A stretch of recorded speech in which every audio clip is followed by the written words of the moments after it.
Check that out. I'm actually going to turn the lights out. See if we can capture something more spectacular. Stand by.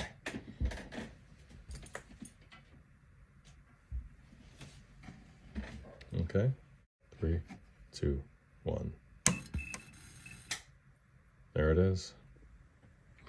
All right, Ken. So I'm just getting inside of that Princeton Reverb build. Really like what I'm seeing from the exterior. Excellent build quality. And I understand he does all the cabinetry and everything himself. Beautiful. So I replaced the rectifier tube, but we're still getting some pretty big power line hum, and your reverb circuit is incredibly noisy, so I'm going to have to open her up. And I'll go ahead and put a shot of spectrum analyzer there on the screen so you can see the frequency I'm looking at.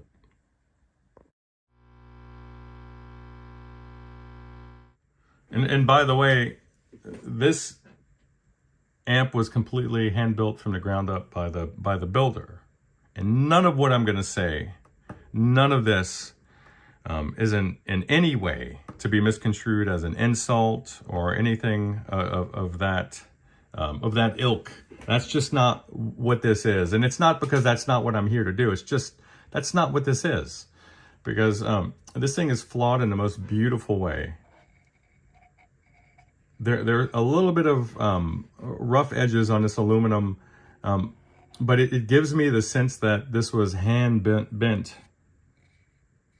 And I love that. I don't mind that. But I would like a little bit smoother edges. But again, I have mental issues that I deal with on a daily basis. So that's that. There's just evidence all over that this was handcrafted, and I like that. So the issue with the predominant 60 hertz frequency on the output is because there's 60 hertz frequency throughout the amp on all the sub-circuits due to the grounding scheme of this amp. There's, as you saw during the sweep over shot, there's a bus bar arrangement with flying leads from the controls attaching to it. And then it terminates over at the input jack, which is great.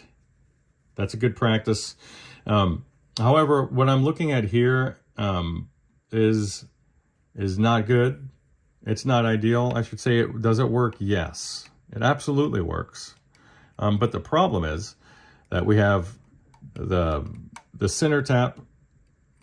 We have the high tension center tap here grounding along with the filament supply center tap and the bias supply. And hell, even the shield for the power transformers mixed in there too. That doesn't matter really. But you have all of this heavy pulsing ripple stuff modulating the ground that these little sensitive supplies are sitting on. All the little sensitive returns like the bias and the filament supply, they're all getting modulated along with these big guys here, all the dirty stuff. And that has to be separated in order for this amp to operate quietly. You can't turn the reverb up as a result. All right, Ken, so I've gotten all the buzz out of your reverb circuit there on the return by correctly separating the grounds there. So check it out.